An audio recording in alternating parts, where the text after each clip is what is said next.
My mother-in-law showed up to our honeymoon suite, banged on the door, and screamed, "I'm coming in."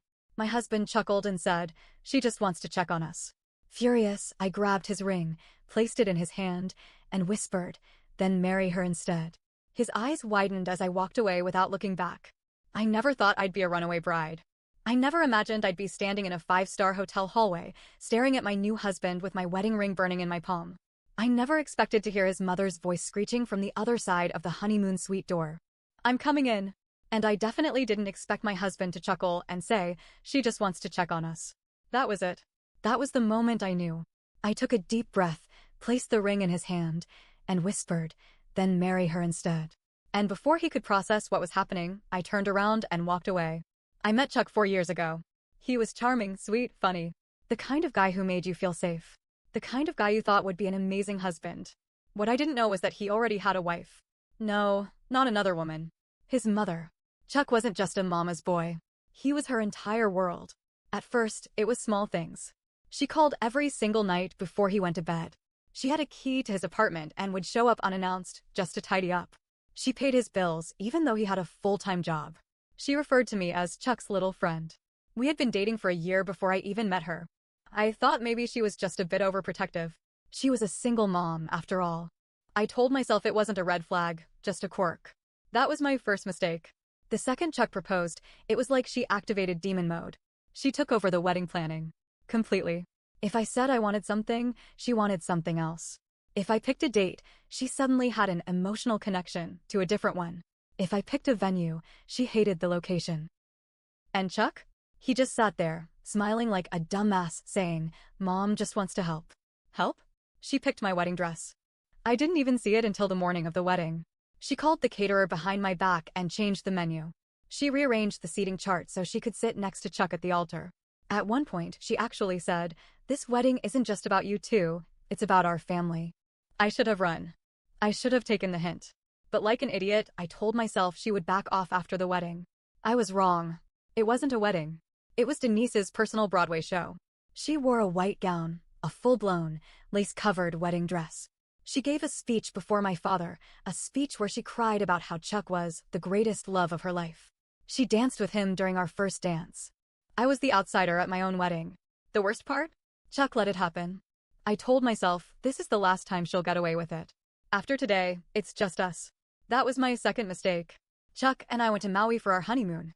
I thought we would finally have alone time, no interruptions, no chaos, just us. We had been in the hotel room for less than 3 hours when he got his first text. "Guess who? Did you land safely? What's your room number?" I gave him a look. He laughed. "She just worries."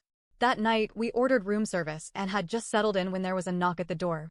I thought it was housekeeping. Chuck got up and opened it without checking. And there she was.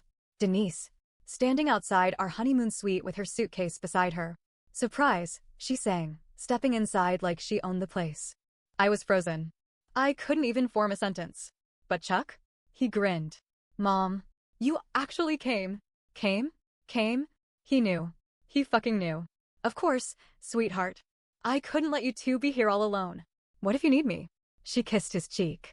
Then she turned to me and barely acknowledged me. "Be a dear and call the front desk. I need some fresh towels." Like I was a fucking maid. I turned to Chuck, waiting for him to say something. He didn't. He was already grabbing her suitcase. That's when I realized I was the third wheel in my own marriage. I was never going to come first. I was never going to matter the way she did. Denise didn't steal my husband. She had him all along. And he was never going to choose me. I took a deep breath, slid off my wedding ring, and pressed it into his palm. I whispered, "Then marry her instead." And I turned and walked out. I expected him to come after me. I expected yelling, arguing something. But there was nothing. I made it to the elevator before I heard his voice. Babe, wait." I turned around just as he jogged into the hallway. His face was a mess of confusion, panic, and still, somehow, amusement, like this was just a misunderstanding. "Why are you acting like this?" he actually asked, like I was throwing a tantrum over nothing. I wanted to scream. "Your mother just crashed our honeymoon, Chuck. Do you not see how insane that is?" He sighed, rubbing the back of his neck like I was exhausting him. "She's just looking out for us. She spent so much money on the wedding, and she didn't want to miss out on seeing us happy. I held up my hand. "If you say she just wants to help, I swear to God, Chuck, I will throw myself down this elevator shaft. His jaw clenched. What was I supposed to do? He shot back, suddenly defensive. She already booked the flight, the hotel room. She didn't ask, she just did it. It's not like I invited her. That did it. But you didn't tell her no either. His face twisted, like that had never even occurred to him. You don't say no to my mom, babe. You just work with her. There it was. The thing I had been too blind to see. Chuck wasn't married to me. He was raised to be his mother's husband. And I was nothing but an extra piece in their lives. I turned and pressed the elevator button. Babe, seriously? He laughed, but now there was a sharp edge to it. You're really gonna leave over this? I didn't answer. The elevator doors opened. Come on, he said, lowering his voice like I was embarrassing him. Don't be like this. Don't make a scene. That stopped me cold. A scene? I echoed, my voice shaking. Chuck, your mother booked a flight, packed a bag, and is currently unpacking in our honeymoon suite. And I'm the one making a scene. His mouth opened, then shut. I stepped into the elevator. Where are you going? He asked, softer this time. Somewhere your mother isn't. The doors closed before he could say another word. I didn't have a plan. I wasn't even thinking straight. I just knew I had to get away. I made it to the hotel lobby and pulled out my phone. First thing I did? Blocked Chuck's number. Blocked Denise. Then I marched straight to the front desk. I need a new room, I said. Away from the honeymoon suite. The concierge, a young guy with tired eyes, raised an eyebrow. Miss, your husband already. He's not my husband anymore. That got his attention. Right. Let me see what we have. He clicked through his screen while I stood there, heart pounding. That's when I heard it. A voice. Her voice. Sweetheart. I turned just in time to see Denise striding toward me, her silk dress swishing around her ankles.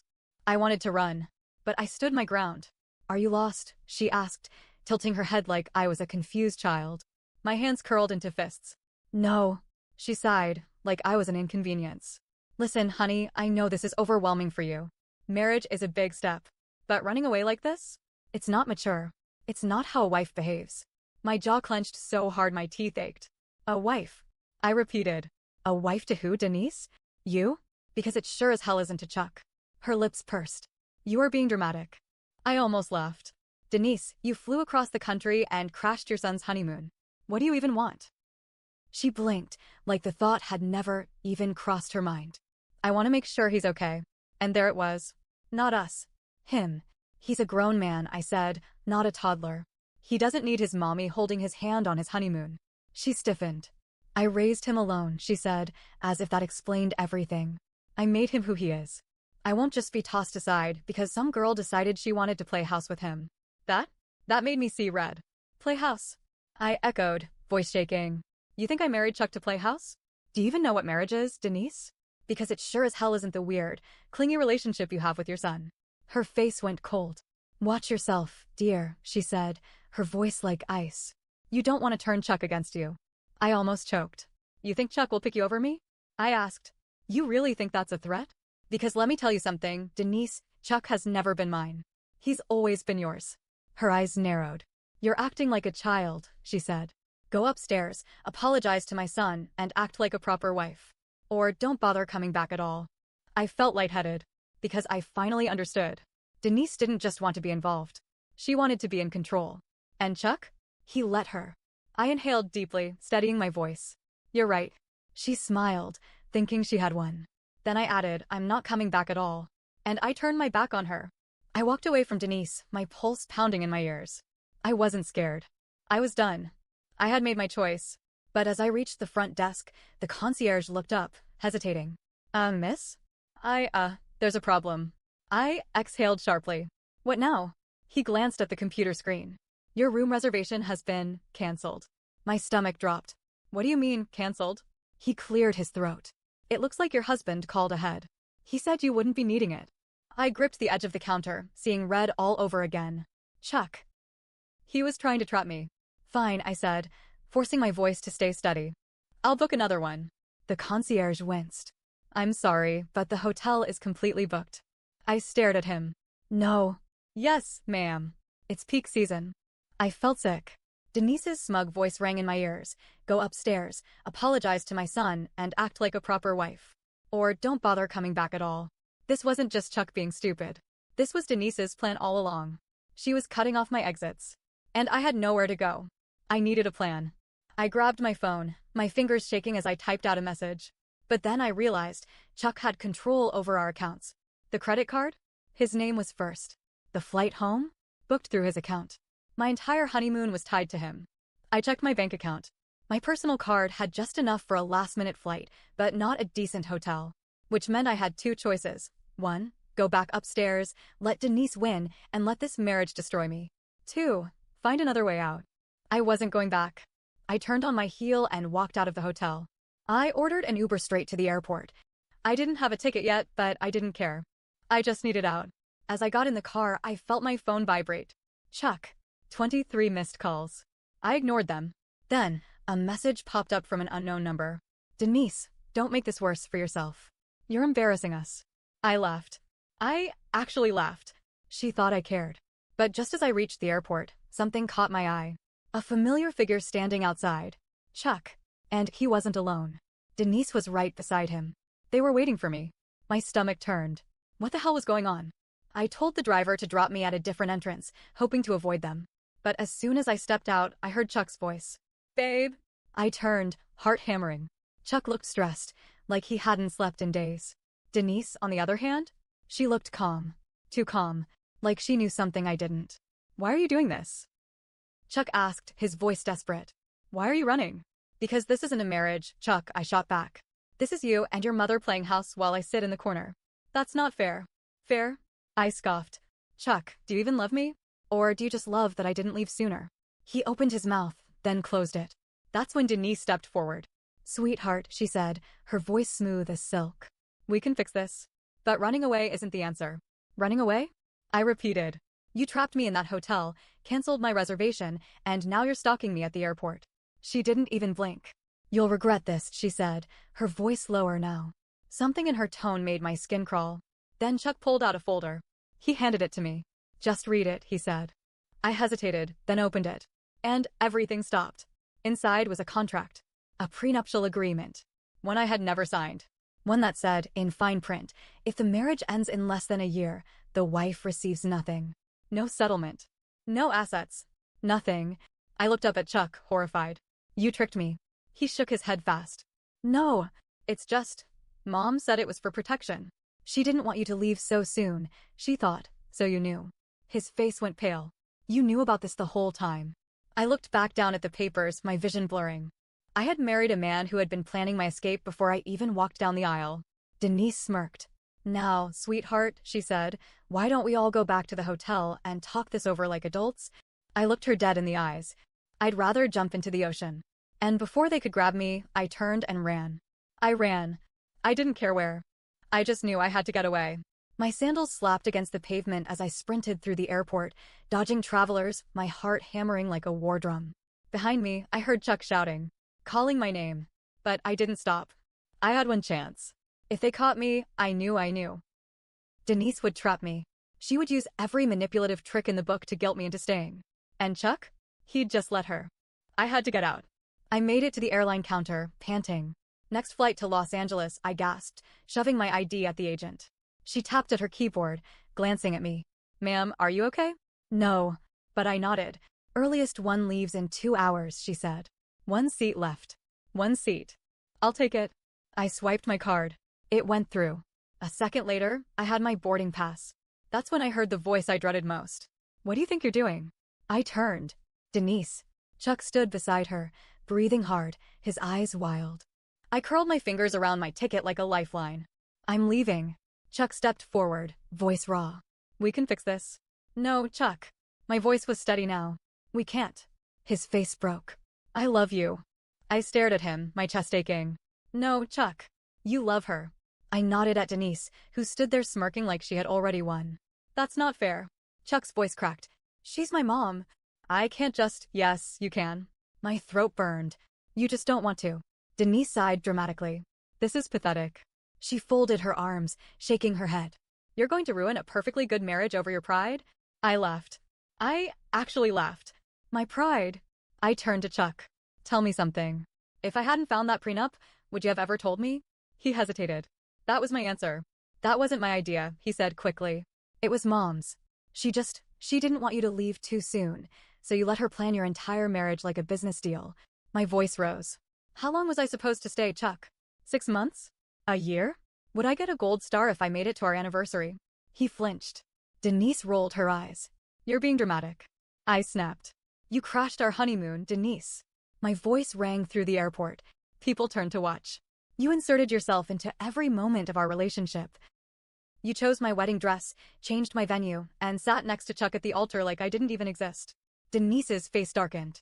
You don't understand. No, I do. I cut her off. You don't want Chuck to be married. Because you need him to yourself. You need him to be yours. Because if he has a wife, you lose control. Denise's jaw tightened. Chuck swallowed hard, looking between us. I turned to him one last time. You had a choice, Chuck. And you made it. I just finally noticed. His eyes watered. Please don't do this, he whispered. I can change. My heart twisted. Because the worst part? I believed him. For 1 second, I actually believed he wanted to. But then I saw Denise. Saw the way she stared at me, waiting. Waiting for him to choose. And I knew he never would. I stepped back. Goodbye, Chuck. His face collapsed. Denise exhaled sharply, annoyed. Well, this was a waste of time. Chuck turned to her, his expression breaking apart, and for the first time I saw it. Hurt. Betrayal. Because he finally realized it too. This whole time, Denise hadn't been fighting for his happiness. She had been fighting for control. Mom, he said, his voice barely above a whisper. Denise stiffened. What? He stared at her. Why did you do all this? She scoffed. Are you really that blind? I did it for you. Chuck swallowed, shaking his head. No, you did it for you. Denise's face went pale. For 1 second, she lost her composure.